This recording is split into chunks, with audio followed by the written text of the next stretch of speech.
At Direct Service Overhead, we know how much trust you put in the individuals who have the privilege of working on the components of your home.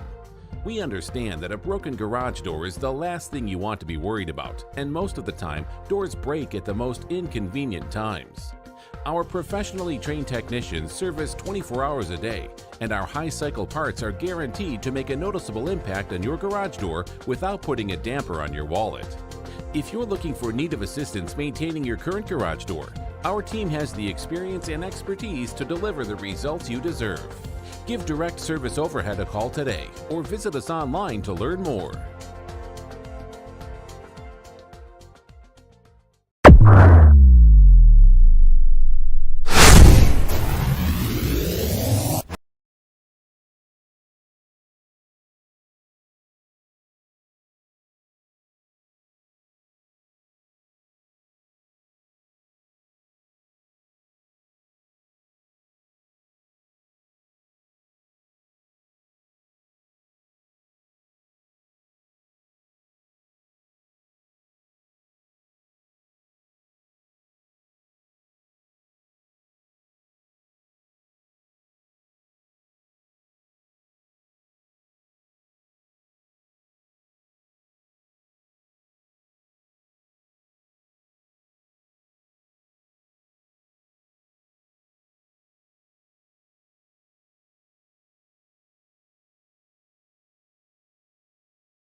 You've obviously got several schools still in pursuit of you. You hear the names Gonzaga, Arkansas, Oklahoma State, maybe some professional opportunities.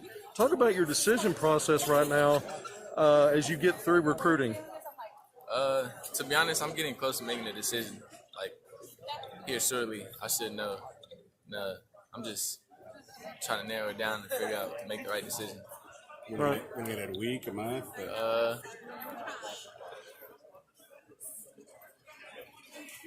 Probably no earlier than a month, but like around that time, like next month, probably around the end of next month, maybe. I know Jordan and Nick are both talking to you. Just what are they telling you about Arkansas and about coming and joining them? I mean, they're just telling me they think we could all be good. We have a chance to win a lot of games. They're not lying to me, telling me anything that's not real. So they're just being good friends and just telling me they think we would be good together. You guys are going to be in the McDonald's All-American game together. You think they're going to try to put some heavy lean on you by then? Or do you think you have a decision by then? That's not that far off, really. I think I might be making my decision around that time. So whether I make it before or after.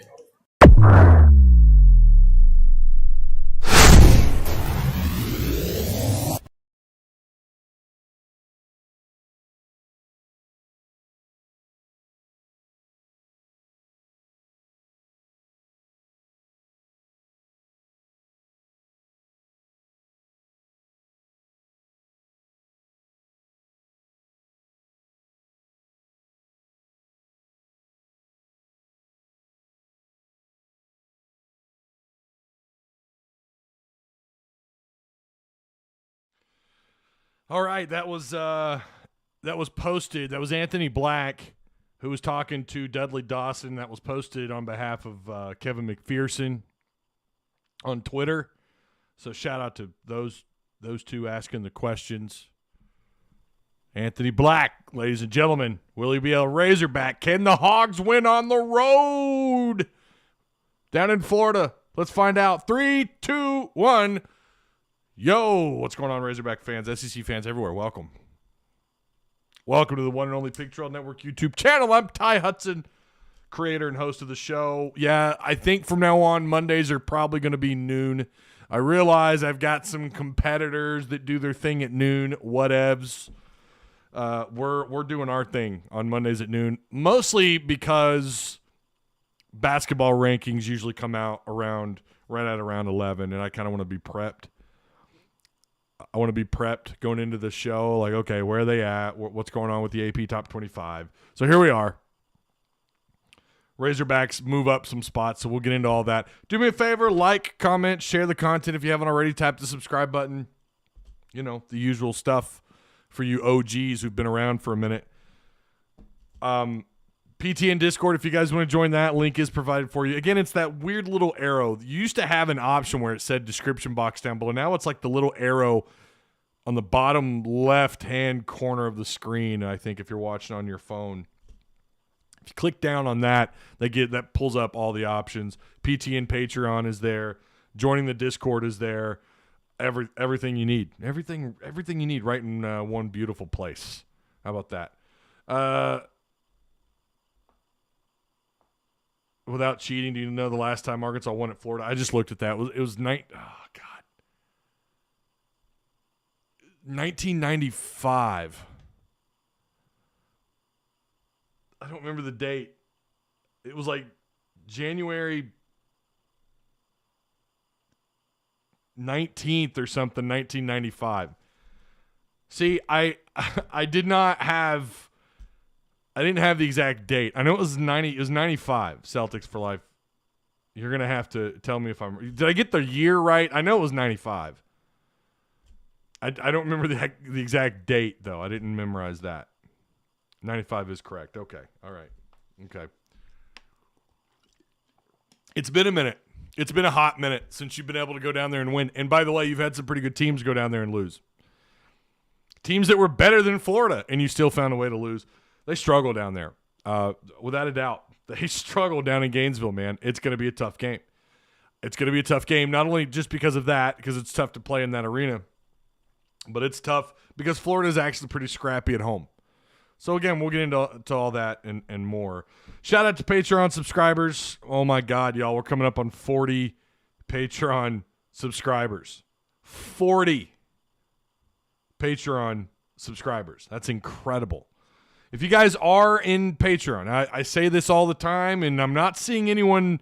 I'm seeing some people that are in our Discord that I believe are Patreon members, but they haven't connected their Discord account to their Discord or to their Patreon. They haven't connected their Patreon to their Discord. If you do that, you get access to a hidden room where I share. Usually what I do is I upload my intro videos for the next show, which will usually be a day early or the morning of. Sometimes I upload different stuff there. I feel like we haven't really gone into deep conversations about recruiting much there, but those probably will happen in that room. I've noticed a couple of people have brought some stuff up in that room that aren't on the main chat. So there are advantages to it. If you are a Patreon member and you're in our Discord, you need to make sure you connect the two accounts. I will always share the link every show. I try my best. I say always. There you go. There's the link. If you want to join up, there you go. February 28th, 1995. Okay. It was February, not January. I was thinking mid-January, like it was an early SEC matchup. Anthony Black had to have liked Fayetteville to go to a baseball game on Sunday. Yeah. Yeah. Right? You would think. Share the content, too, if you guys haven't already as well. That goes a long ways, liking the stream and sharing the content. It really does. This is truly a small, independent channel, right? I don't have a big recruiting site behind me. I'm not affiliated with like CBS Sports. I'm not affiliated with any of the big. I am literally independent, and I do my best, bust my balls to bring you guys some good content. That's what I'm trying to do here. I'm trying my best, working my tail end off to get you guys some good stuff. And it would go miles if you guys would share the content and, of course, like the stream. Shout out, of course, to our sponsor who helps make this show possible, Direct Service Overhead, the Garage Door Company. What makes us one of the top-rated local for garage door repairs? How about same-day services? Emergency service 24/7, 365 spanking days a year. Free estimates, quality parts, affordable outcomes. Hundreds of 5-star reviews, better than best results. Our team is here and ready to serve every day as your trusted residential garage door repair team. Call us today, 501-244-3667. Again, that's Direct Service Overhead Garage Door Company. So, got a lot of notes on this one. Arkansas, so we'll start off first with baseball really quick. You guys always say, I had someone not long ago, actually yesterday, Ty, we need baseball edited content. That's probably not going to happen. But what we will do is we will talk about what we witnessed this weekend, and we'll kind of go into that. D1 baseball, Arkansas keeps the 2 spot. They didn't move. D1 baseball kept them in the 2 spot. I was a little surprised by that. I thought Arkansas would move back. Maybe Oklahoma State would move up. They 2-1'd Vanderbilt this weekend. Their previous rank, they did move up 3 spots. Oklahoma State moved up to 4th, just behind Arkansas and Ole Miss. Ole Miss, who's in at 3rd. They had a 3-0 weekend. Arkansas, of course, 2-1'd Illinois State. Yeah, a little bit surprised. Let's see, how many do they have in the top 25 their SEC? Did anybody drop? Let's see, 1, 2, 3, 4, 5 teams in the SEC in the top 10. 6, 7, 8 teams still ranked in the top 25 in the SEC according to D1Baseball.com, who seems to be the authority in college baseball. They seem to be the authority. I think they're up there. They've got to be, right? So Texas keeping their 1 spot, not surprising. Good for them. We'll see if Arkansas can rebound. Let's look at the notes. What did I say for this weekend? So Hagen Smith is definitely the highlight of the weekend for me. 6 innings pitched in game 2. Gave up just 5 hits, walked only 1 batter. I say only 5 hits. I know like your standard should be sub 5 hits. I get that for a Dave Van Horn coached, starting number 2 or 2-day guy, whatever. But he walked only 1 batter. His pitch count, I think, was 77, of which he had 55 strikes. Ended up with 5 Ks. I'm not going to lie, with that kind of strike count, you'd think he'd have a few more Ks, but regardless, I was really impressed with him. True freshman. Big time get for the Hogs. Not going to lie, a little bit surprised. And, of course, we know you had your presumed day 1 pitcher drop with an injury.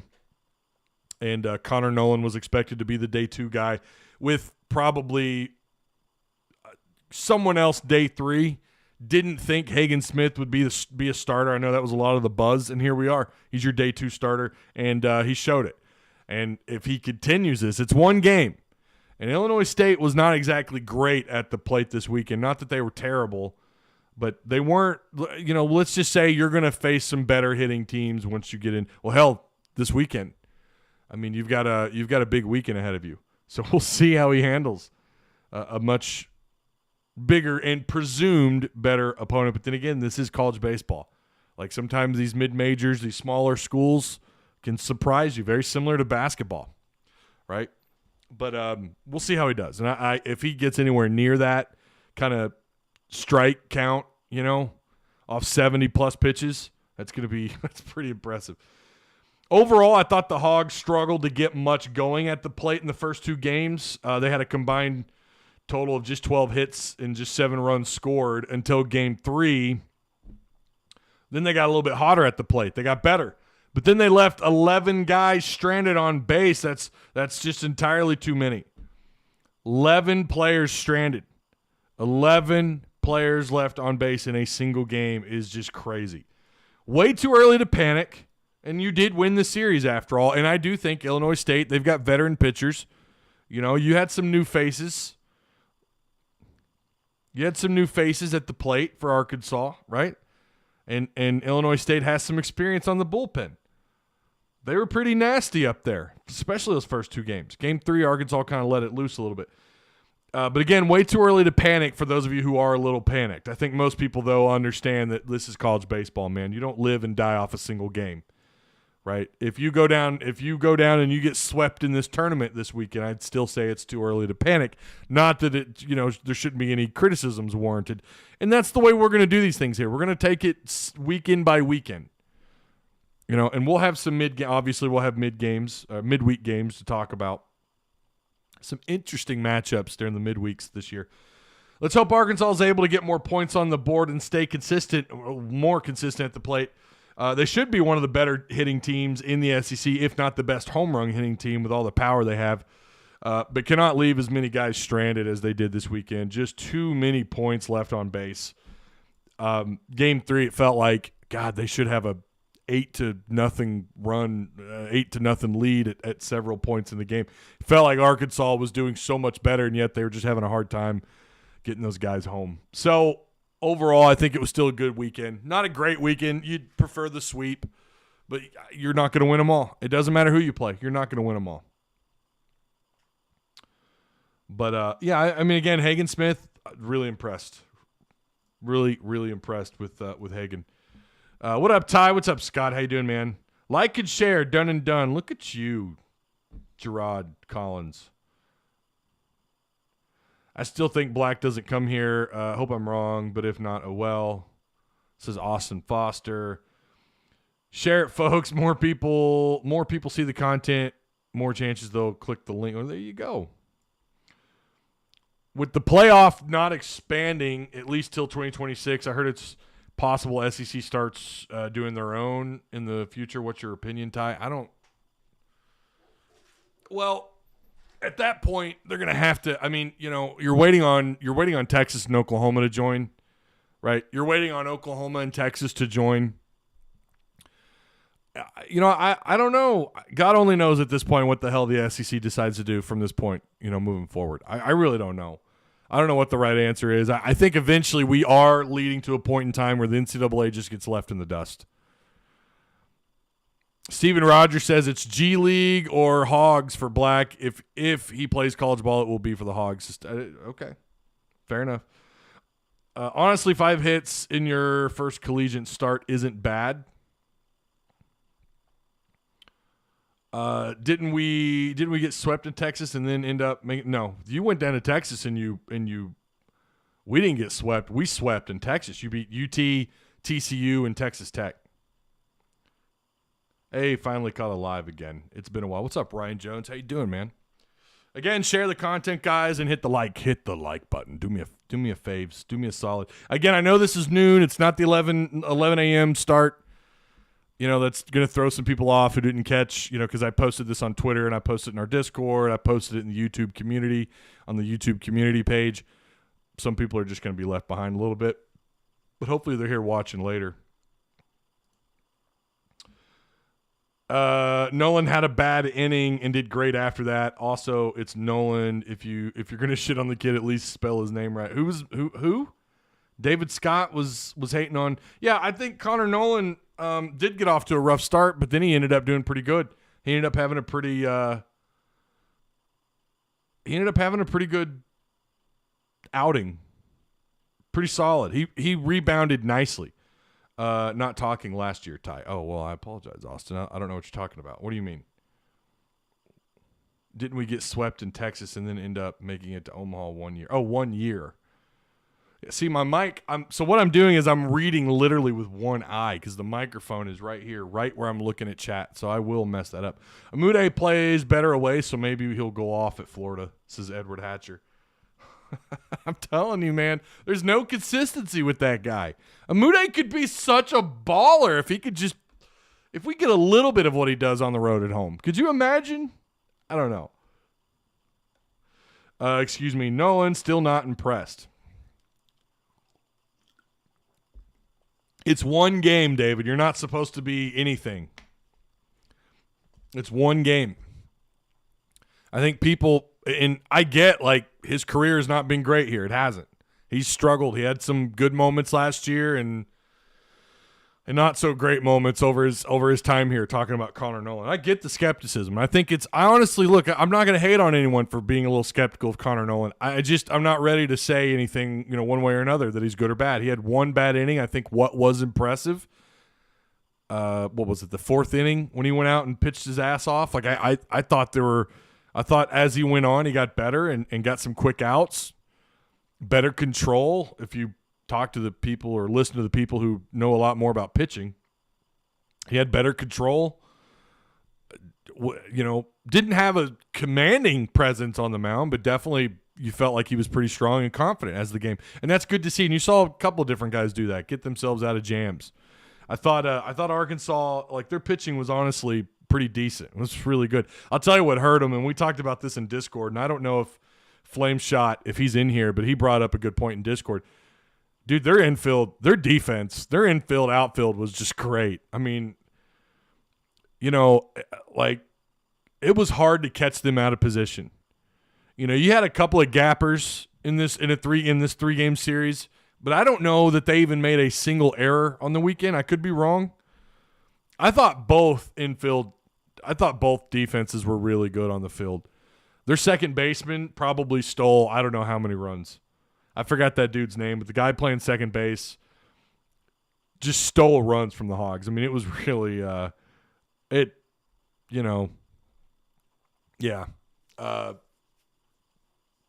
it's tough. It was tough. It was tough to watch. And that could just be because they have a lot of experience on the field. And Arkansas's got some new faces. You know, you got some transfers. You got guys that are still trying to get, you know, used to the environment in Baum Stadium. It's different when you're out there practicing with nobody in the stands, and then you have that many people inside a college baseball stadium. You know, it's a minor league environment. You know, and that's a pretty big jump for some of these guys who've never played in front of that kind of crowd. But I was impressed the way these pitchers bounced back. If they got themselves in a jam, they found a way to get out. So, I mean, they got out of a bases loaded situation in game 2. I think they got out of a couple of bases loaded situations this weekend. Overall, again, I think pitching was pretty good. I think if I looked at anything, and if we're going to react just by series, again, not an overreaction on what Arkansas is or what Arkansas could be, I would say I'm a little bit concerned about their inability to score runs. And they were cold at the plate it started off similar to last year. You get off to these real slow starts, you know, hitting, and then all of a sudden the hits come, you know, 4th, 5th, 6th inning. You know, which isn't uncommon in baseball, by the way. I mean, sometimes it takes you a little bit to get used to to who's on the mound and what you're getting out of him if you don't have much of a scouting report on that pitcher. Sometimes that just happens. And that's what makes the SEC so damn brutal. You know, you've got these high salary, for college baseball standards, high salaried coaches who, you know, they're gonna scout as much as they can. They're gonna watch as much as they can, and they're gonna do everything they can to have their guys prepared. And it's so hard to win on the road, just like any sport in the SEC or anywhere. But this is going to be, I mean, that's my first reaction is hitting is a little worrisome. I realized game 3 they had 11 hits. Or, no, how many hits they have game 3? I had that pulled up. Hang on. We'll pull up live stats here. I had this pulled up. Well,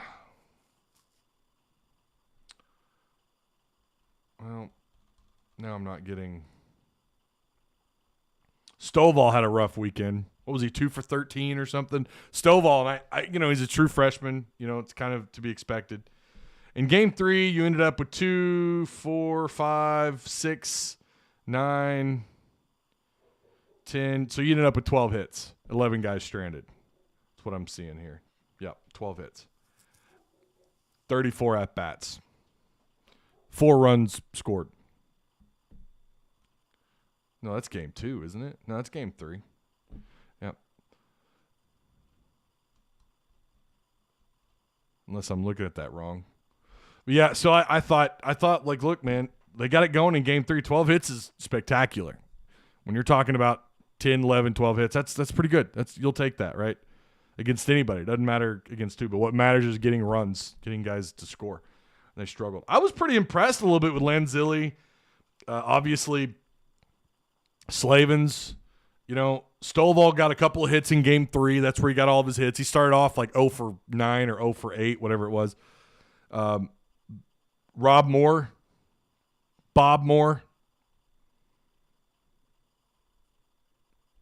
Is there a better name in baseball than Bob Moore? It just sounds like baseball. Bob Moore comes up to the plate. You know, it sounds like one of those 1950s, like, Big Game Bob. You know, like Stan the Man Musial. You've got Big Game Bob. Big Game Bob Moore comes up to the plate. All 5'9" of him. You can just hear it. You can hear that old time I love it, man. Lanzilli sounds like someone that played for the Yankees. You got some good baseball names on this roster. Stovall sounds like a mid-'90s shortstop, maybe for like the Red Sox or something. Battles, Leach, Turner. These are just good baseball names. Wiggins? I mean, come on, man. Does it get any better than Wiggins? Cole Ramage. Woo Pig Sue. What's up, Big L? How you doing, man? Austin says, big game Bob. All right, so baseball overall, no need to panic. Too early. We'll see what they do this weekend.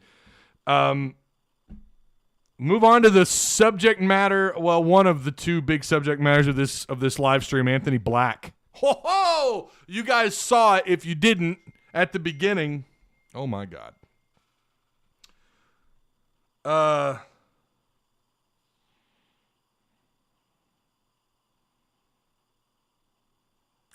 Uh-oh, I've got a kid in the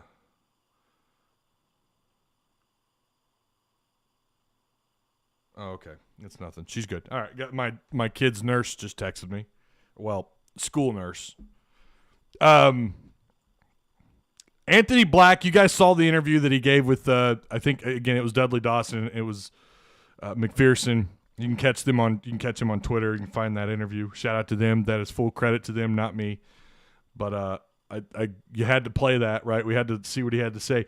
Anthony Black, and this is what I have typed up here. It certainly feels like after this weekend and seeing that dude smile and hanging around on the court for several minutes after the game was over, giving interviews, talking with former Hogs. And the game had been over for a little bit. And as I understand it, and I talked to a couple people who were there, both of which said, yeah, he this wasn't a scenario where he ran to his, to his family and like left, which you have seen prospects do, or they might kind of shoulder around and like, don't look like they're having that much fun. Apparently, he was all smiles. He was on the floor for a while. You got to feel like the Hogs pushed their way up near the top of his list. Only he knows that for sure. Everything else is speculation. But thanks to the NBA All-Stars happening this weekend and all the events in the NBA, he got to meet up and chat with guys like Bobby Portis, Mason Jones, former Razorbacks and former Musselman players, et cetera, along with that crazy Bud Walton atmosphere. Fayetteville was electric this weekend, despite that early home loss Friday evening. You feel like, again, he had a pretty good time. He had to have enjoyed that, right? On Sunday, he hung around. Sunday, Black hung around and went to the baseball game, basically spent his entire weekend in Fayetteville. That is huge. I went from being completely cold on Black being a Hog to being very optimistic at the moment. You almost wish that he was here for the Auburn court storm. But, hey, that crowd for Tennessee was absolutely juiced. He had a blast from what I could tell. He had a good time. Anthony Black, again, for those of you who are like, who is this? I know we got a lot of football people in the audience that don't really care much for basketball. This is a big deal. Anthony Black, who's a 6'7", 190-pound point guard, is currently a 5-star prospect and the number 22 composite player in the country. If he were to commit to Arkansas, he'd be the second highest rated player to commit to the Razorbacks in this class, and the Hogs' third 5-star. It's a big deal. I feel a lot better. I don't know. I know the options are the Zags, Oklahoma State, or, go off and get paid somewhere. This would be the class that he'd be coming in with. The expectations are already, we're going to go far. This year, and I kind of felt like with all the pieces, with all the new faces, all the transfer portal guys, this is going to be a work in progress, but with a lot of potential. Then Chris Likes kept getting minutes and was starting, and some other guys were getting minutes that you could tell they were searching. We were seeing guys like Jackson Robinson on the floor, the A&M transfer, who now has completely disappeared off the roster. Connor Vanover's completely disappeared, which is somewhat surprising. you felt like it was like a makeshift. It was like a makeshift team because of all the new pieces and with some of the old guys coming back, obviously like Devo and J-Dub and JD Note. But it still felt like you're going to have to, like, you're just grabbing what you can, and they're great pieces, but now you're kind of folding. It's like I don't know. It's like a mixed bag of Legos. You ever go to a friend's house and he's got all of his freaking Legos mixed in one box, and you're looking for the actual set? Who the hell didn't play with Legos back in the day? And you're like, what set does this belong to? That's kind of what this felt like. Muss was reaching into his Lego box, and he had some great pieces worth a lot of money, right? There's some Legos worth a lot of money, FYI. If they're still in good shape. They got to be in good shape.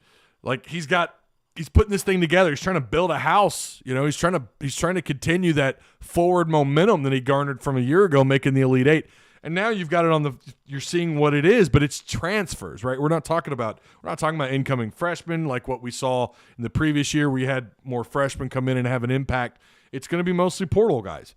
Your Chance Moore, big time 4-star prospect that you brought in, the guy barely sees any minutes. KK barely sees any minutes, and he was a big time prospect once upon a time ago.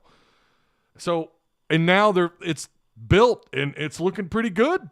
Your Lego set here looking pretty badass, actually. You're doing a good job. But again, you were able to do this with pieces from other teams, guys that are a little bit older. Now you've got this class coming in. Not that look, man, I think some people would argue that maybe the portal is the better way to go because you're getting older, more mature guys, and I get that. That's probably true too. But you look at these kids coming out of Arkansas, you look at all the prospects, Pinion, Ford, again, you talk about Nick Smith. Everything you have in this class is so well built. You feel like they're already a team before they're here. And now you're going to add Anthony Black. Like, it already feels like the product that you're building for next year, it's coming off the assembly line. Or it's getting ready to go into the assembly line, but there's some damn good pieces here. Oh, my gosh. Anthony Black would come into that. Like, you feel like you've got what you need, assuming you can get a couple of guys to return next year. Jalen is a must. Like, they've got to convince J-Dub to come back. And I know right now that seems like, we're getting way ahead of ourselves. We got to pace ourselves. We still got to, some games left in the regular season. We got the SEC tournament. You're trying to get the bye for the SEC tournament. You're trying to get better seeding for the NCAA tournament. I understand that, but we're talking about this class and we're talking about recruiting. We have to go forward a little bit and kind of discuss what that might look like. Gonna have to have some of these guys return, with J-Dub being the biggest for next year of the guys that are eligible to come back next year. Anthony Black would be huge. Again, like I said, Saturday, I think it was. By the way, the post game, post Discord show that we did on Saturday night was awesome. We had a lot of fun. It was really good. If you guys were there, for those of you that missed, you're missing some good stuff. It was good. Thought we had some good content. We also talked about the Anthony Black stuff, so some of you already knew because you were there. You were there, and we talked about it Saturday night. So there's some good tidbits there. Sometimes you want to be there. No, I'd say all the time you want to be there. Have a good time and get caught up on some stuff. But, yeah, Anthony Black would be like I said before, the icing that's already on the icing, or icing on top of the icing that's on top of the cake, right? Like, that, it'd just be huge. You're already talking about the number 2 class of the country. Now, Black would not be enough to move you up in front of Duke. Duke's class is ridiculous. Not surprising. Probably surprising to some people that Arkansas has a number 2 class. I would argue this is where they should have been all along. They should have been a perennial, year in, year out, perennial top 5, top 8 recruiting program. After what Eddie Sutton built or helped build, right? And after what Nolan Richardson was able to do 3 years after he started. Because it wasn't pretty in the very, very beginning. Good Lord. With today's mentality, Nolan Richardson wouldn't have been given another shot. He wouldn't have been given that 4th year. But thank God Frank Broyles did the right thing and ignored all the haters and kept Nolan here. And look what happened. Put Arkansas right back on the map. where it felt like he may have lost it, for a couple of years, 2-3 years. But yeah, this is insane. Like the successes you're seeing on the floor and what you're doing with the transfer portal, with what Muss has been able to do with the portal, and what Muss has been able to do with recruiting. He's proven he can do it all, man. If he keeps this up, Arkansas manages to keep him here longer than I think they can. We're sitting here talking about Nolan's statue. We might be talking about putting Musselman's statue right next to his if he keeps this up. The direction in which this program, which not just basketball, football too, and of course baseball. I could just go on about Dave Van Horn. I know they named a Razorback after him, a statue or whatever. There's another statue that needs to be built. I'm sorry, man. You got to honor these guys. Cool. He's named after a hog. Or they named a hog after him, rather. Cool. But I think we can do a little more than that. I mean, Dave Van Horn, good Lord. It's not like he took over a dumpster fire program, by the way. So everything's trending in the right direction. Musselman just continues to prove why he should be one of the highest paid coaches in college basketball. Or, his extension should be wild. His buyout should be wild. Now, I feel like his contract, last we looked at it, definitely favored him. Felt like he has all the cards, and that's kind of what makes you a little bit nervous. But then again, I'm not a professional at reading these contracts. I don't know. There might be some fine print that I'm unaware of. It's like, well, actually it looks like he's going to be locked in for quite a bit longer than we realize. But anyways, I just love what they're doing. I love the direction of where the program's headed. And my gosh, if you're not hyped and excited about what is going on in Fayetteville, and again, we're sitting here talking about adding a third 5-star. In the modern era of recruiting, that's never happened at Arkansas in any sport. I mean, baseball is different. Baseball recruiting is different. Yeah, they've had some unbelievable classes, but it's different when you talk about it, right? But for basketball, football, you've never signed 2 5-stars in the same class between football and basketball. Now we're talking about the possibility of having 3. Just spectacular. I've heard that we possibly took the lead on Anthony Black, but the G League is still very much possible. Right. And I think that's probably going to be the case. I'm afraid if we get Anthony Black, he will end up like KK. Well, that's a hot take. Joe, come on, man. I don't think so. I really don't. I think he's going to come in and start. I've seen a lot of 5 seeds for us. Maybe a win down in Tampa gets us there. Ty, I got a really good feeling Black is 100% a hog. Whatever the G League offers, JB Hunt will most likely match. What did Ryan say? Let's forget all the Arkansas fans. Oh, let's not forget all the Arkansas quote-unquote fans who were calling for Muss's head early in the season. That was embarrassing then, and it's embarrassing now. We got the right guy for the job. I love the truth. It was just spoken right there. Phenomenal. KK is 6 foot. Anthony Black is 6'7". Let's not even compare the two. Not to mention, Black's a little bit higher rated. Not that always means everything, but and KK was highly touted. Nothing against him. He's just I don't know. He's had a hard time fitting in with what's going on here. There's a reason why Musselman hasn't backed off Black, and they've never backed off of Anthony Black, so good for them. Is JD Note eligible for a COVID year? I don't think so. I don't know. Maybe he is, but I don't believe he is. Maybe someone in chat knows. Ryan's out here spitting facts. That's a good take. I like those kind of takes, man. Like, I don't know how many people I had, and, I don't want to throw anyone under the bus that didn't for sure say this, but it was either, and listen, we know who the people are that have these hot takes, and sometimes they do it, I think, just maybe to garner some attention. I don't know. We had 2 people say Arkansas will likely not win another SEC game this year after starting off 0-3. Like, and then more people questioning whether or not he should even be a head coach. Like, I just kept telling y'all, like, yeah, I took them out of the tournament because they were not playing like they belonged in the tournament at the time. Even during their 9-game win streak, things looked a little questionable. And then when they started, when you get blown out at a neutral site to a not so great Tulsa team, you lost to Hofstra. The rest is kind of history. You lost those 3 games. Yeah, I took them out. I said they got to earn it back. And I didn't give it back to them even after I don't think I gave it back to them till like their 4th win in a row in conference play, or maybe 5th. It took me a minute. Like, all right, let's get there. Let's get a little closer and look at what they're doing. Their adjusted defense is just insane.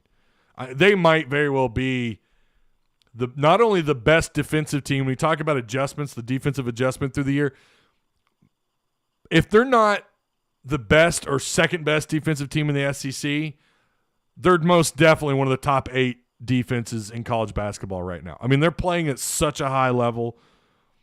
It's just insane, man. And to think, look what they did to Tennessee. Tennessee is not a team. I didn't look. That's got to be the fewest points they've had in conference play. If not, it's got to be up there. If we get Black, we'll have 3 McDonald's All-Americans. You are correct. Kieris Henderson, you're right. I said that. I didn't question Muss. I questioned the effort. What'd you say? You said that they wouldn't win another SEC game? Haas, I don't think you said that. That's not a take I could see coming from you. Could you imagine if Note uses a COVID year in JW's? Again, I don't know if he has another year or not. I've not heard anybody mention that he does. In fact, when you listen to, and I know we're pretty critical of local sports radio because it is pretty terrible outside of like Ty Richardson and Tommy Kraft. I like Bertuccini. I like Bertuccini. I mean, he's okay. Other than that, there's not very many. There's only I think there's only a couple of good podcasts, and unfortunately, they're the big. I hate to say it, but they're a part of the kind of established media. There's not a lot, right, on radio and podcasts that are really actually worth listening to. But when you hear them talk about JD Note, they don't mention, like, they talk about next year and kind of moving on from JD Note. So I think maybe that's just the assumption with the kind of year he's having. I don't know. Haj, you said that? Oh, man. Haj, what kind of take, sir? I can't believe that was you. I must have missed it. I can't help but think that Muss's shoulder had a lot to do with the early losses. Yeah, when did he do that? It was Wade that fell on him, right? When was that? Was that right before conference play? It seems like he's had that damn thing on forever. We badly need to talk about Jalen Williams' draft stock. My go-to for NBA prospect scouting is Hoop Intellect on YouTube, and Williams came in at 38th on HI's most recent mock draft. Yeah, I don't.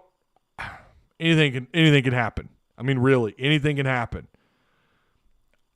It feels like maybe J-Dub has hit his ceiling, or he's close to it, because we haven't seen him. We've seen him develop, his mid-range jump shot. He's got one. I'm telling you, this is a Bobby Portis type year 2 turnaround for someone of that size and that skill set.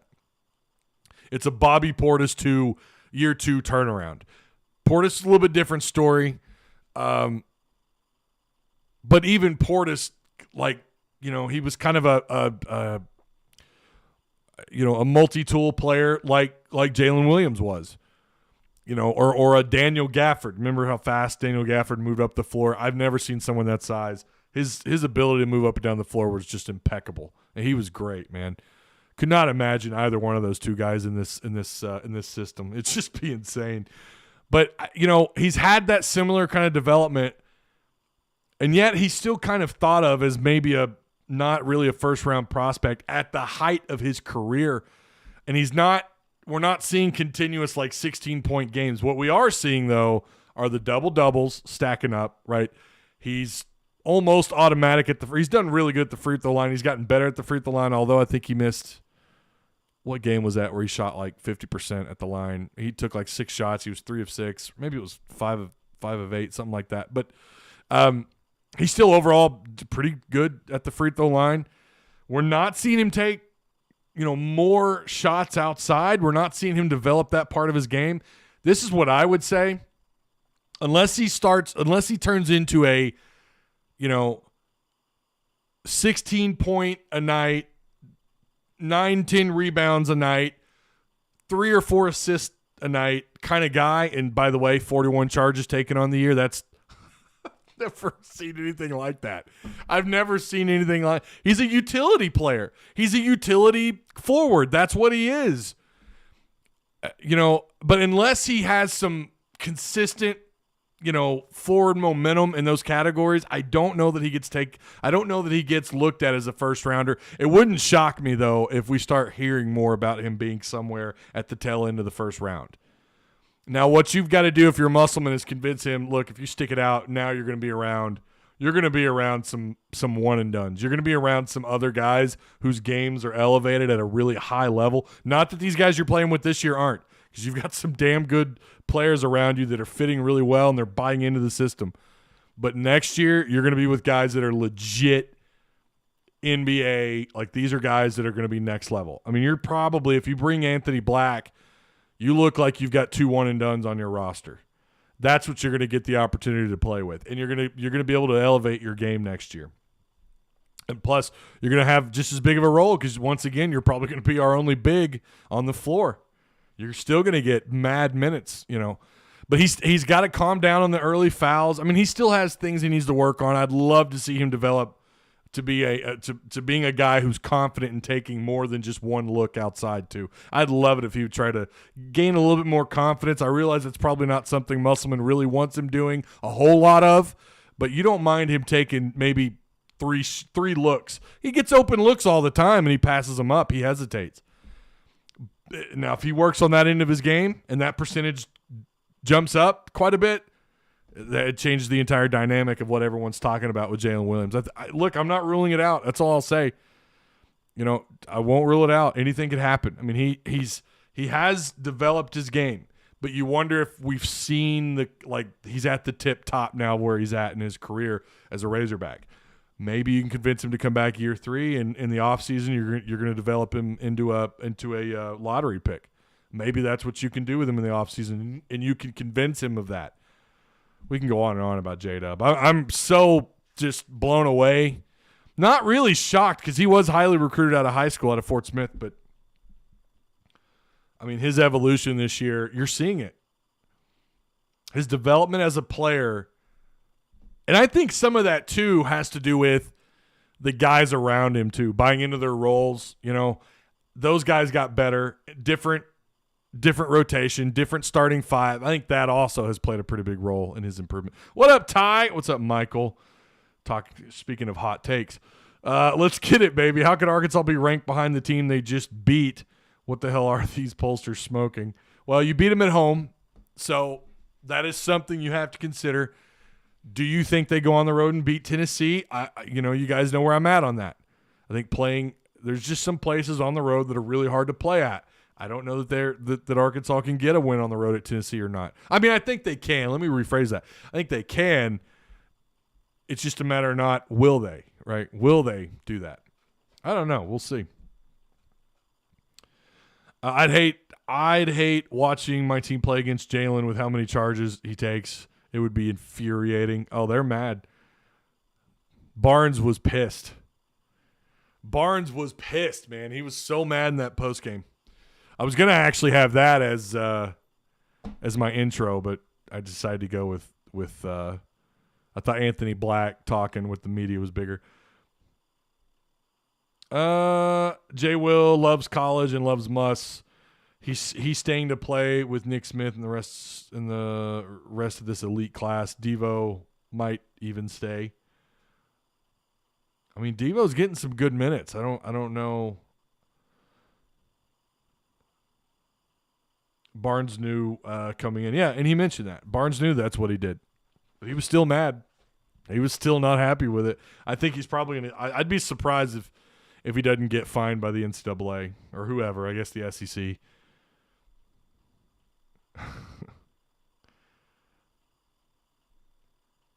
Might be because our student section flipped Tennessee players off as they walked off.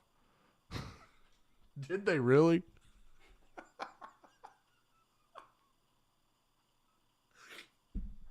Man, if you're going to be brutal, I guess be brutal. I don't know. Ty, play the Barnes post game. I don't have it pulled up. I've heard rumors. This is from Tony Brown. I've heard rumors that Juracek is thinking about replacing some of the upper seats in Bud Walton Arena with skyboxes. Is that a good idea? I don't know. I thought I saw someone mention that on Twitter. I don't know if it's a good idea or not. I would say probably not. Because who the hell is going to be able to afford skybox seats? Or skybox tickets, whatever. Man, that Kentucky game Sunday will be another, or Saturday will be another crazy environment. It sure will. Arkansas on the road against Florida. Can they get the dub? Some of you got pretty pissy when I said that I didn't like Arkansas in this game. Let's find out. I changed my mind. I did watch a little bit more Florida yesterday, not a ton. Caught some highlights. Kind of went down the rabbit hole a little bit, reading what some of their people were saying. But at the end of the day, I'm still coming away with what I feel like. I'm not influenced by any one thing. It's got to be a combination of things. So we already talked about Arkansas moving up to number 18 in the country, just behind Tennessee. Also, sophomore forward Jalen Williams was named SEC Co-Player of the Week after recording a couple of double-doubles for the Hogs. Arkansas moved up to 23rd in net rankings. This matchup between Arkansas and Florida, this will be the 39th meeting between the two, all coming since Arkansas joined the SEC in 91-92. The Gators own a 26-12 advantage in the series, including 14-2 in Gainesville. I said that right. 14-2 in Gainesville. Florida has won 11 of the last 12 meetings. The Gators have won 13 straight in Gainesville, with Arkansas's last win. I have it here. It's February 2nd, 1995. What did someone say? It's February 18th. I have it as February 2nd. You know what? Where's my media guide?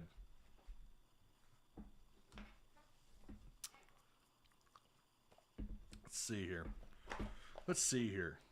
Okay? Hang on.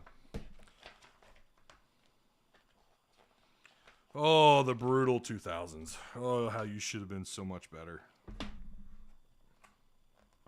All right. Here we go. All right. 1995. So you would have swept Florida that year because you beat them at home on January 3rd, 75-60. I'm not seeing 95. Did they play them twice that year? It must have been 96 then. Oh, no, there it is. No, that's at Auburn. Where are my glasses at? Hang on, we'll get there. Maybe it was the... Son of a... It's the only thing I hate about these media guides, man.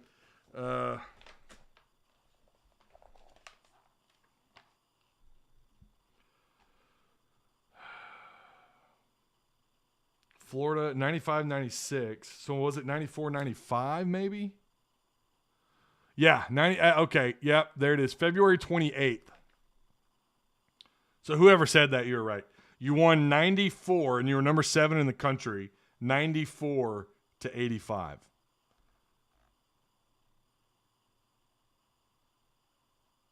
Yeah. Corey Beck, Clint McDaniel, Scotty Thurman, Corliss Williams, Dwight Stewart, Elmer Martin. Those were the guys that were getting the most minutes back then. Whew, those bring back some memories, huh? So, yeah, there you go. There you have it. That's the last time. So what I have is wrong, but that's okay. We got it corrected right here. Right here. We got it corrected. All right. But, yeah, so the Razorbacks have not been very successful down in Gainesville. Florida as a team, 49th in net rankings, 50th in KenPom. They're not, again, if you watch them, boy, oh boy, it just depends on what game you catch, right? 2-7 in quad 1, 3-2 in quad 2 for Florida. 10th overall scoring offense in the SEC at 69 points a game. Second best blocking team in the SEC, thanks in large part to Colin Castleton, who averages just south of about 3 blocks per game.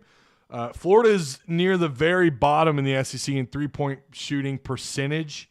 They average just around 30%, but they will attempt 25-plus threes outside.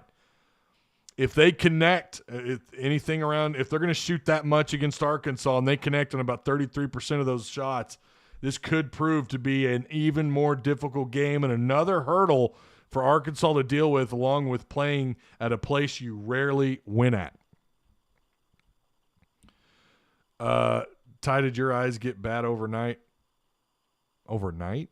No, my eyes have been not so great for a little bit.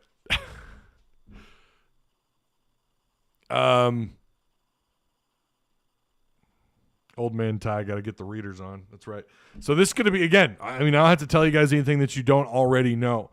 I have seen people suggest that this is an automatic win. Florida's not that great of a team. They're bad. They've only got 17 wins, yada, yada, yada, yada.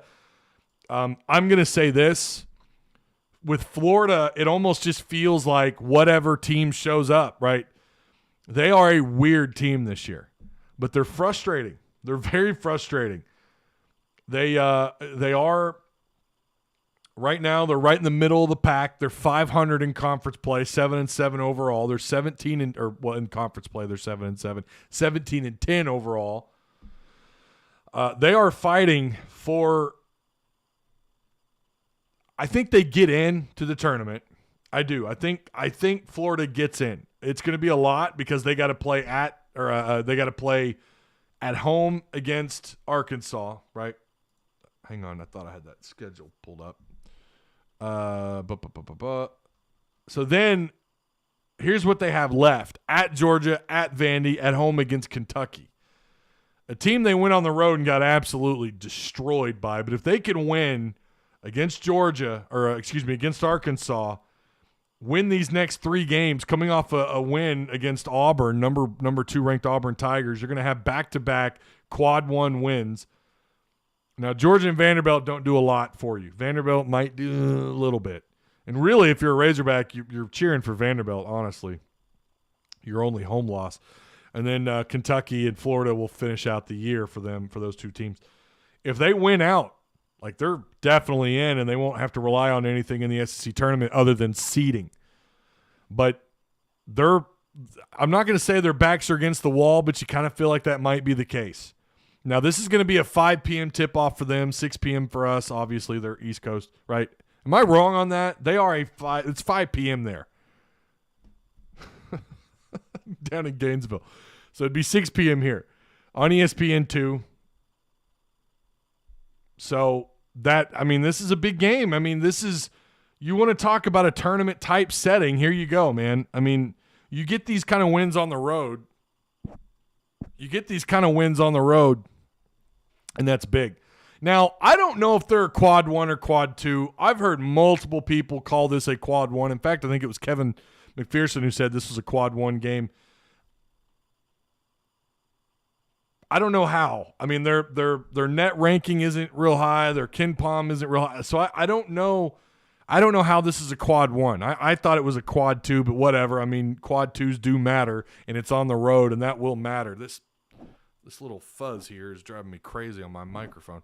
But it's not a must-win. It's not a game that's going to hurt you a whole lot if you lose it, as long as you don't get smoked. And I don't think that happens if you lose. But then you get more opportunities to make up for it, right? You get Kentucky at home and you get LSU at home. 2 games you got to feel pretty comfortable with, even though Kentucky's really good. Kentucky, obviously, in Arkansas, there's a little bit of history there. That's going to be a big game. God, that's going to be huge. Oh, my goodness. 1 p.m. They picked up the CBS time, by the way. So that's good. I don't know what our record is on CBS. Have we played a CBS game this year? I don't think we have. Pretty sure this is the first CBS game. But then you have LSU and, of course, Tennessee, which is to be determined at the moment for time on that. But, yeah, you have some opportunities no matter what happens. Now, Florida, I already mentioned their shot blocker and their leading rebounder in Castleton. That guy pretty damn good, pretty good player for them. Florida does some things pretty well. I think mostly what they are just a defensive team. That's just at the end of the day, that's what they do well. They're a defensive basketball team. They can be frustrating. Castleton, who's averaging almost 16 points. I mean, he's really and I think there's some health issues with a couple of guys, but Colin Castleton will be something that Jalen Williams is going to have to deal with. And J-Dub has done pretty good against this type of athlete. He has played someone similar to this. You know who I'm talking about, a young man at Auburn. So, we'll see what they do here. We'll see what Arkansas is capable of doing at Florida. So we're right on that hour 4 mark, hour 2.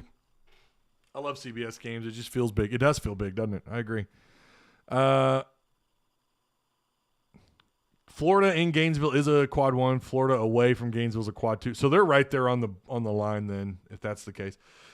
If the Florida team that showed up against Auburn, then this is going to be a good ball game. Just don't overlook them. Overlook them to Kentucky. Right. Tie's going to be early. Early for what? What are you talking about? What you talking about? I think we have the better squad on both ends of the court. We're getting that elusive win at Florida. If only Vanover was more quick and agile, he would be a great matchup with Castleton. Yeah, this would be one of those games you'd love to see him get some minutes, but I know there's some people who just don't like the guy and don't think he deserves any minutes. I would argue that, it'd be nice if J-Dub gets a couple of fouls early, and I know that Connor Vanover is not Jalen Williams, but it'd be nice to get some minutes while J-Dub's on the floor, on the bench, where you could sub in someone like Connor and get 5-6 solid minutes out of, right? And then do whatever you want to do from that point on if you're not going to bring J-Dub back into the game. Yeah, I feel like this is a game, once again, on the road. I fully expect Amude to ball out. I think this is going to be a game where it sets up pretty nicely for him. He does well on the road. He seems to thrive in these type of games. JD Notae will also need to be pretty big. Florida's very, very frustrating. They are good at bringing you down to their level. They're not as good of a defensive team as Arkansas, but I don't think they're miles behind Arkansas as a defensive unit. They're not as deep as Tennessee. Barnes can rotate like 12 players consistently every game, but they do have a little bit of depth. They can play obviously with some size. They can match up pretty well with some teams. It is really, I'm so on the fence with this game, and I told you guys Saturday I didn't like Arkansas in this game. I just don't know what Florida team takes the floor. We don't say that about Arkansas. We haven't said that for a while. Like, which Arkansas team takes the floor? You could say which Amude is on the floor on the road against Florida. Which player shows up? For him, there's some players like when do we get more consistent, play out of someone like Likes who will come in and turn the damn ball over in the first minute. But we know what purpose he can serve. Do we get that out of him? Is he put in that position where he's dealing with full court press and he's the guy that can beat it, and maybe he gets more minutes or whatever in whatever time frame that Florida wants to do something like that? What does your rotation look like, and how do you deal with Castleton if J-Dub gets into foul trouble early, and he's capable of that? He's got to get smarter with some of that. I saw him. He got his first foul in the first half against Tennessee, just a goofy reach-in play. Had he gotten one more foul, now you've got to go the last 6 minutes without him on the floor. I thought that was unnecessary. It was not a good foul. Someone in Discord was like, I'm okay with that foul. No, you're not. Not with J-Dub. You'd like for him, if you're going to do that in the final minute or two in the first half, that's one thing. But with 6-7 minutes left to go, no, not good. You want him on the floor, especially with that game against Tennessee where it was kind of back and forth. So J-Dub and JD Notae need to stay out of foul trouble. Unless Florida gets really hot outside, which they're capable of doing, but they haven't been a great three-point shooting team. Again, they take about 25 shots per game outside, and they're knocking down about 29-30% of them, which isn't terrible, but it's not a great number on that many shots. But if they don't get hot outside, Florida's going to get into some trouble. But again, it comes down to what the hell Florida team shows up. Again, if that team that shows up against Auburn, if they show up, Arkansas is going to have their hands full. This is going to be a tough, hard-fought game. Having saying that, I'm not going to take – I hate to do this. I'm taking Florida. And I know, like, that's a cardinal sin. Everyone, Arkansas's riding this wave, and they're playing really good. I feel like, again, they're coming off this Auburn game. It was a big win for them. Do they have the confidence now? On top of the fact that even some damn good teams have gone into Gainesville, talking about Arkansas, have gone into Gainesville and lost. And I realize different years, you can't, But again, you haven't won down there in a really long time, since before some of you were even born. It's a tough place. It's a tough environment. The only advantage I think Arkansas has is that it's not a 7 p.m. tip-off. You're talking about a whatever it is, 6 or 5 p.m. tip-off. I guess it's 5 p.m. there. But that's the advantage. Maybe people are just getting off work and they're not going to be in the mindset, Maybe it's not too loud. I feel like I'm taking Florida, but if you're going to, like, a confidence level is like a 1. It's not real high. But I will take Florida, but I think it's going to be a hard-fought back-and-forth kind of game. They can match up well with Arkansas. Castleton could prove to be an issue. And we haven't really seen – we're seeing J.D. Note and Jalen Williams get into some foul trouble early, and that's hurt them at times. Again, you go back to Alabama where you had to play 80% of a first half without J.D. Note. That game should have gone the other way around. And, yeah, I think Bama's a better team than Florida. I do think Bama's a better team than Florida. Not by a lot, but they are a better team. But Florida can play their best basketball at home, and when they bring their A game, they look like a 5 seed. They look like what Arkansas's look like. Like, that's what they're capable of doing. And I'm really just rolling the dice, taking them. I don't have a lot of confidence. I think it could go either way, but I do feel like they probably take this one. It's going to be a close game, single digits, 3-4 points at maximum for me. It could go the other way around, and Arkansas just, their defense is just so good. And Florida's not a good offensive team, by the way. They're bottom 3 in almost every scoring category there is. They're one of the worst 3-point percentage shooting teams. They don't knock down a lot of threes. They'll take a lot of threes, but they don't shoot real well outside. Again, they're like 29% outside. They're not a very good scoring team overall. They're sub 70 points, 69 points, something like that. They do some things pretty well. Again, their defense is where they're frustrating. Arkansas's been able to beat these kind of teams. For me, it's more about the environment that they're walking into. It could be a hornet's nest. I mean, I don't know. They could be pumping their teams up. The good thing is, again, it's not a weekend game. It's not a Saturday game. It's a Tuesday night, just getting off work, going to the game type game, right? We'll see. I hope I'm wrong. I know. Oh, we hate you now. Oh, I don't like you, Ty. Unsubscribing. But that's fine. I mean, to each their own. I really think this is going to be a really, really hostile environment. We've seen Arkansas lose some head scratchers on the road this year, and they have, when they've played really bad ball outside of Tulsa and Little Rock, and the game against Vanderbilt at home in Fayetteville. We've seen them just have some kind of not so great moments on the road this year, games that you felt like they should have done a little better.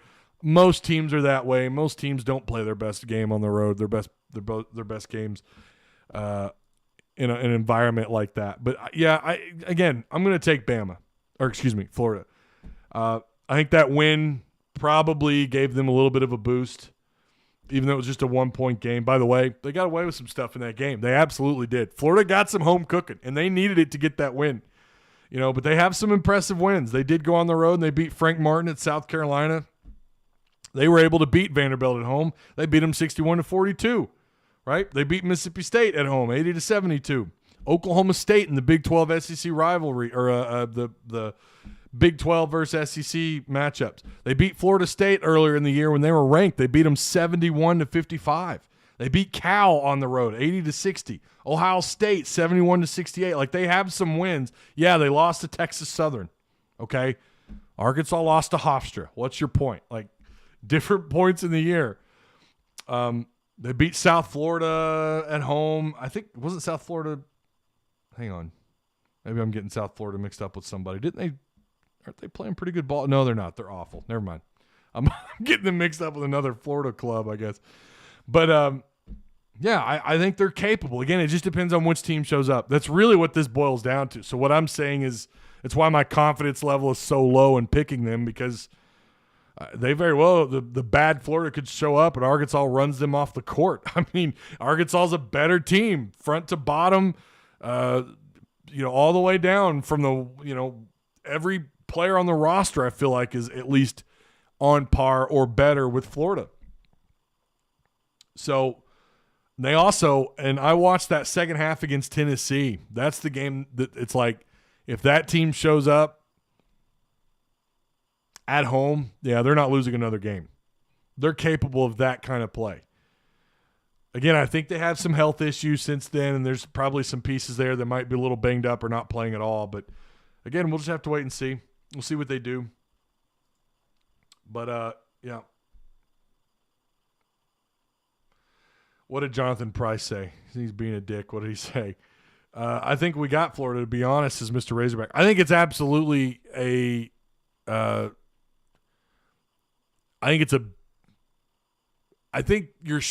feels like Arkansas should win this thing 7 times out of 10, no matter where you want to play Florida.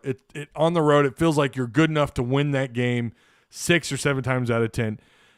But where I kind of run into a brick wall with this is the fact that you have some really damn good teams have gone down there and lost in Arkansas's history. It's just you feel like you're almost jinxed down there. I don't know. You've played some of your worst basketball in an entire season down in Gainesville. Different era. I get it. Different players on the floor. Arkansas is a better team. But the brick wall for me is what they did in some games this year that I got to watch. Again, that second half against Tennessee was damn good basketball. They're capable of beating just about anybody in Gainesville. They've shown up and lost they've got some embarrassing losses. But if you look around, there are some teams that are ranked that have some embarrassing losses, by the way. So Colin says, Hogs by 10. I want to know what he said. Message, what did he delete it? Oh, Jonathan, don't delete come on, be a man. What did he say? Hey, anyone in here know where I can get tickets for the weekend? StubHub.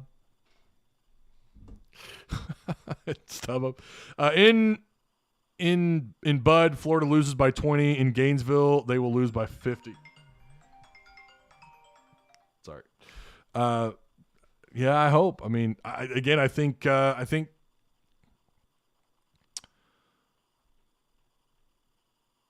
I feel like it's that could happen. Like Arkansas really could run them off the floor. They are a better team, without a doubt. He said lose weight. Oh, that's not even original, Jonathan.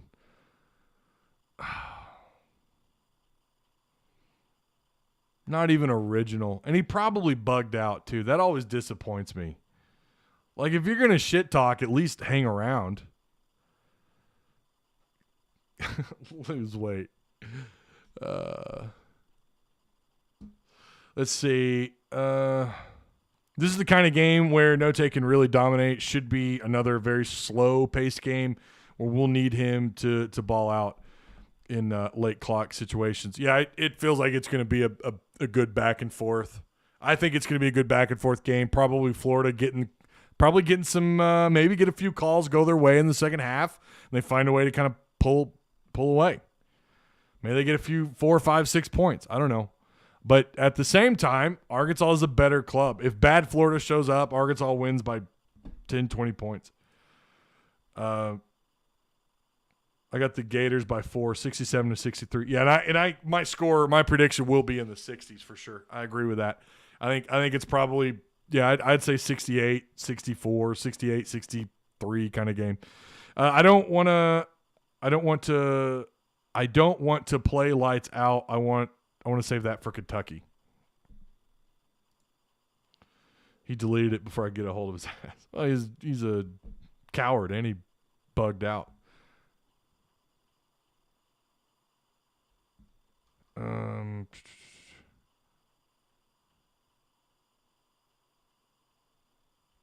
Yeah, I hear what you're saying. If you, the thing is like Arkansas has been good enough to where they could play at a really high level. They could play at a really high level and continue to do that, right? Like it's not like they have one game where they come out and they just play incredible and then turn around and lose. Like I know the Auburn and Alabama comparison where you feel like maybe they went all out against Auburn, didn't have enough to beat Bama, and then you turned around and you ended up playing. I still think you played pretty good. You played good enough to win at Bama, but you just didn't have it in you. I don't think it was a case where you gave everything you had into one game and then you fell off the next, right? I think that was just kind of, it was Bama.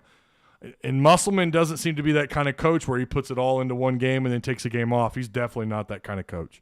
There's no doubt about that. Musselman is the kind of guy that he reminds me of. I've always made the comparison to Bobby Petrino, where he just pays attention to every little minute detail. Nothing really slips by Eric Musselman. So it's, I feel like no matter how they play against Florida, they still have a legitimate shot of doing whatever the following week, making improvements as they go. But, yeah, I've not seen them where it's a situation under Musselman where they put it all into one game and then they kind of vanish.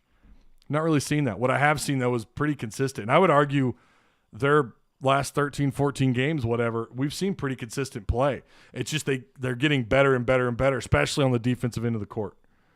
So, yeah. Yeah, it is a 6 p.m. tip-off for us. Yeah. All right, 7 p.m. I'm horrible at time zones. I got to go, Ty, but thanks for the stream. Always fun getting to hear your take. Have a good one. Hey, yeah, you too. We will be here tomorrow for the postgame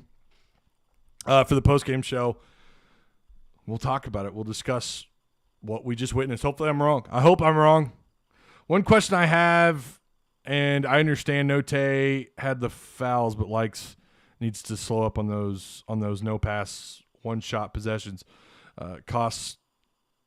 Possessions cost, or maybe go with KK. We saw KK quite a bit in the first half against Tennessee, which was surprising. And he played quite a bit. I don't know how – I didn't look at how many minutes he got. What did he get? He had to have gotten – what kind of minutes did he get? I'm probably going backwards on my time zones. I'm going – if it's 5 – I'm not even going to try on live stream. I can't do – we're not even going to try. They're an hour ahead of us, right? So if it's 1 p.m. here, it's 2 p.m. there. What did KK do? So KK got 3. Okay, I thought he had like 5 or 6 minutes. He ended up with 3 minutes, but he played. I mean, that's probably some of the most minutes he's gotten in conference play. But with Likes, I mean, he got 18 minutes off the bench against Tennessee. I didn't think he did that bad. He was 0 for 3 outside, but what he did well was, that's his strength is late games, playing against the press, getting to the free throw line. He knocked down. He was 6 of 6, where he got 6 of his 8 points. He was 1 for 6 overall, and that's not great. But 0 for 3 outside. He did have some one possession dribble shoot possessions. I think he had at least 1 against Tennessee, maybe 2. But he was 6 for 6 at the free throw line, and again, he got you 8 points off the bench. I mean, that's not too bad. But then the area where he struggled at was turnovers, where he ended up with just 4 turnovers and only 2 assists. So he was -2 in the assist to turnover ratio. And that's not where you want a guy like that to be, like at all. And that, to be honest, that is like the most turnovers he's had in a few games, in several games. So, and he got 18 minutes off the floor or off the bench. And Devo ended up with 18 minutes, and KK ended up with 3. Now, I don't know. I know some people were bragging on KK when he was on the floor. Someone made the comment that the offense flowed better when he was on the floor. I mean, I don't know. That's kind of hard to judge just on how many possessions. How often did he have the ball in his hand in 3 minutes? You know, if he's the guy, then I think you'd be seeing him more. But clearly, Musselman, you know, he's not arrived at that point. Tennessee ended up going 6, 7, 8, 9, 10, 11 deep. They went to their bench quite a bit. They brought 6 players off the bench. Adu, who got 17 minutes. Fulkerson, so annoying. Fulkerson was annoying, even though he didn't have a lot of production. But a slap back, you know, trying to get the rebound. Instead, he's just slapping the ball back. You know, that's what teams do these days. It gets annoying, but Arkansas does it from time to time as well. But that was kind of Fulkerson's. That was his role, I guess, in that game. Ziegler was the guy that came off the bench and was a problem. That guy went 6 for 6 at the line, 2 of 3 outside, 2 of 8 overall shooting with 12 points. He had a couple of rebounds. Ziegler was annoying. Chandler, who had foul trouble, he went into the half with 3 fouls and only managed 1 foul in the second half. And, of course, we know J.D. Notae fouled out. It was kind of funny to listen to or to watch Tennessee fans throw a fit over the officiating and talking about J-Dub's charges when it's like, dude, did you guys watch? Did you see that last foul on J.D. Notae? That was the softest contact foul I've ever seen. To get someone to give someone their 5th charged foul, just ridiculous on that play. So let's not even talk about that, right? Yeah, James fouled out for you guys. Chandler and Vescovi were playing in foul trouble, but you lost the lead. One of the best scorers in all of conference play, this number 2 scorer, fouled out with quite a bit of time left to go in the second half. Don't sit there and complain about officiating when you know that's what Arkansas does. You know that's what Jalen Williams does. Jalen Williams, he takes charges, and he gets the benefit of the doubt. Cry to your mom about it, please. It's ridiculous. Since we started playing D, we are a really good ball club. Yeah, no, I'm not saying they're not. Like I said, I think Arkansas defensively, if they're not the best defensive team in the SEC, they're top 2. You know, they're definitely up there. Nathaniel Looney says, "Oh, I ain't trying to take away from him at the stripe. Yes, he is certainly clutch. Just it seems like Likes takes a lot of quick shots. Yeah, he does. And you know, I'll say this, when he's on the floor, and the thing that I like the most about what he can do, we just don't see enough of it, it's when he drives the lane, he's going to draw, like everyone knows, they're going to get away with slapping that guy around.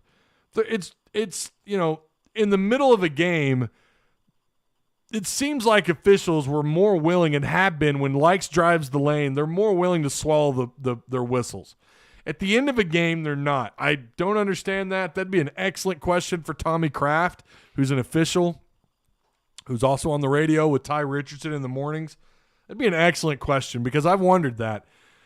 But it'd be nice if when he did that, instead of trying to draw the foul, if he would kick the ball around a little more, pass the ball when he's in the paint, and that's when that offense can flow. And I don't remember what game it was, but he had a game where he racked up like 4 assists, and 3 of those 4 were off, you know, him trying to drive the lane and just kicking the ball out. If he did more of that on the offensive end, it wouldn't feel like square peg, round hole situation, right? But the guy that's come along for them really nicely, and it's not really surprising coming off the bench, has been Devo. Devo is someone it's like, I feel like he's going to get a lot of minutes on the road here, and like he should be. That shouldn't shock anyone. Devo had a lot of hype coming into the year. He's had to kind of regain, you know, the trust of this coaching staff. And we've seen him come off the bench and have some really good moments, getting 10 or 12 points, couple assists, knocking down some huge threes late in games. Like, we've seen that now from him just a little bit. So, love to see that. I'd love to see that version of Devo down in Florida. Listen, if these guys, they don't have to play A+ to beat Florida, by the way. They don't. You don't have to play your A+ game to beat these guys. You really don't. Again, I'm on the fence. I damn near didn't even want to give a score because I felt like, or give my prediction on who wins or loses, because I really don't know. It just depends on who shows up for Florida. But if Arkansas, if these guys show up, play their B-plus game, you probably have a good shot at winning. Now, if you play your A- or anything above that, you probably win this game by double digits. Like, that is the difference between Arkansas and Florida. Florida is going to have to rely on guys to show up. Their crowd's going to have to be loud. I guess it's 7 p.m. tip-off. I'm terrible I'm awful at times. I'm just not. That's the sign of someone who never leaves their state. Doesn't really pay attention to what goes on outside the state of Arkansas. But I think that Florida, you feel like, are they feeling that Auburn win, and now they've got the confidence that they can do it against anybody. And the fact that they did against Auburn is pretty impressive in and of itself. Again, people want to talk up who they lost to earlier in the year. Guys, that means jack shit. That doesn't mean anything. We can sit here and compare losses all day long. Arkansas does have some better wins, but you look at the quad one wins, Arkansas and Florida are very similar. They're very similar. So I guess Florida on the road is a quad one, but that means all your games left then are quad one, and according to KenPom and everyone else, net ranking, so is LSU. Go figure. I don't know. Not been that impressed with them, but they do have some nice wins under their belt. But yeah, again, if Florida, it's Florida who's going to have to bring their A game, and they're going to need the crowd, and I think both those things are likely. My thought was I get the fouling, but don't bitch when your team shoots horribly and don't make the free throws you are handed. Devo shows up in big games and big moments. If he does, it's going to be tough for Florida. Again, you don't need everyone to come play A+ to beat Florida. You just don't. That's you're going to need some. Again, I'm not saying you don't need production. Of course you do, but you feel like offensively you can have some wasted possessions and not feel terrible about it, and not feel like, oh, here we go. It could change. Look, they're capable of knocking down shots outside. They're capable of being a problem outside. They absolutely are. They can turn it on, but their offense on average this year has been pretty bad. They've been at the bottom of the SEC. So, we used to talk a lot about spurt ability on Arkansas's behalf. This could be a game too where Florida goes on like a little run, then all of a sudden Arkansas hits that spurt ability and they go on something like a 12-0 run. Again, limit your fouls.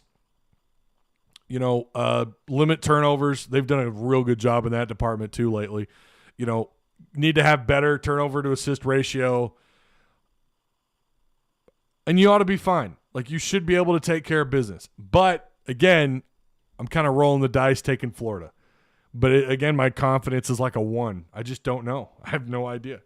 If average Florida shows up, Arkansas by 8, right? If bad Florida shows up, Arkansas by like 15. But if really good Florida shows up and their crowd is in it, again, I guess it is a later game than I've realized for them, not for us so much, but for them. Then it's going to be tough, and their crowd is never not difficult, right? Florida's point guard was knocking down falling away threes against Auburn. I doubt dude always plays like that. I got a feeling Devo and Amude are gonna be fired tomorrow. Amude, because it's on the road, it's away from Bud Walton. Someone explain that to me.